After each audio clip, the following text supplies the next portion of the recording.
Hi, my name is Xavier, and here are 10 things producers should know about sampling music. Let's get started.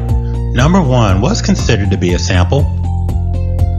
A sample is any sound recording or commercial audio transmission. That's sounds captured from vinyl records, cassettes, CDs, MP3s, other media formats, and streaming services.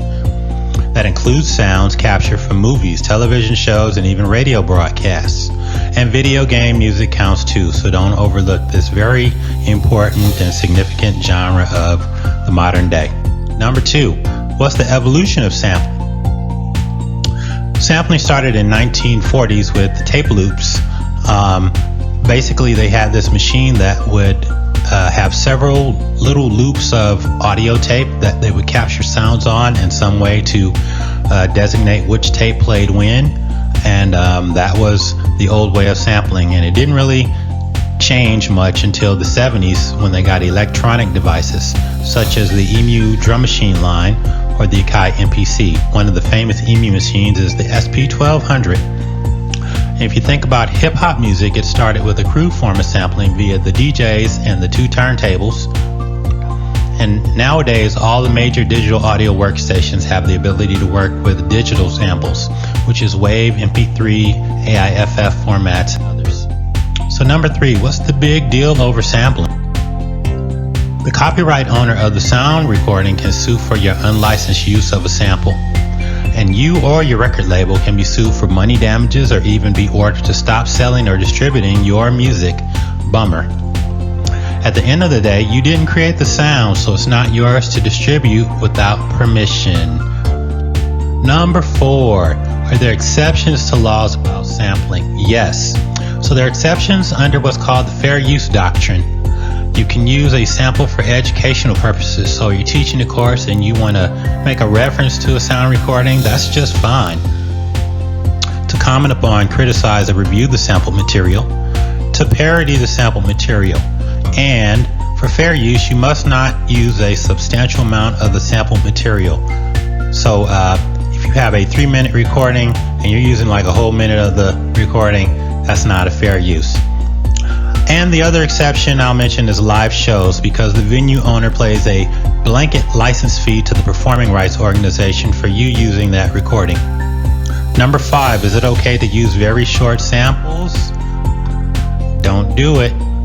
There are myths called the 2-second rule or the 5-second rule, and these have been floating around since forever. They're myths, and you can end up in hot water. And a seemingly harmless sample could cost you a whole lot of money in court, so you just want to stay away from that. Number 6, which artists have been sued over samples? Let's talk about this a little bit. There are many. Lizzo in 2016, Biz Markie in 1992. Warner Brothers, which was his label, actually had to pull his records off the shelf. Kanye West 2019.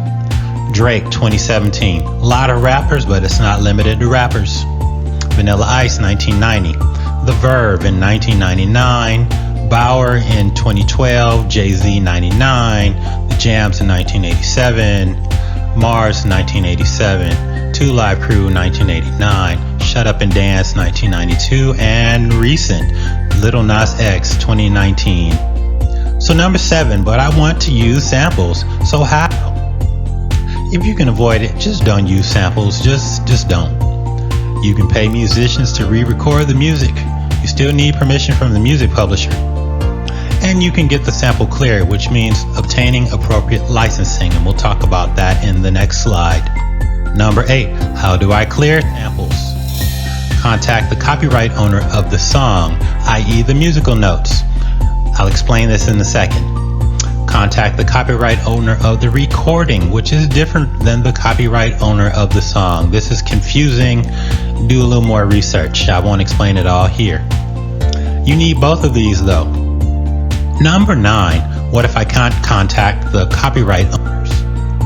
So you can try contacting the songwriter or artist directly, and maybe they can tell you which direction to go. Or as mentioned in slide number 7, you can recreate the sample. Or you can use a sample clearance service. You can Google sample clearance services and see what comes up. Number 10, what will a clearance cost me? Some clearances won't cost you anything except getting permission, but don't hold your breath. It's not unusual for a clearance fee to be between $2,000 and $10,000, plus conditions, and the fees are going to vary according to your proposed specific use of the sample, which is the length, the number of times, whether you use it for the hook, etc. You might change your mind once you get that price, so stay open to the idea of changing your song.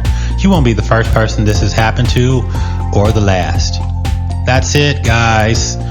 10 slides. Happy sampling.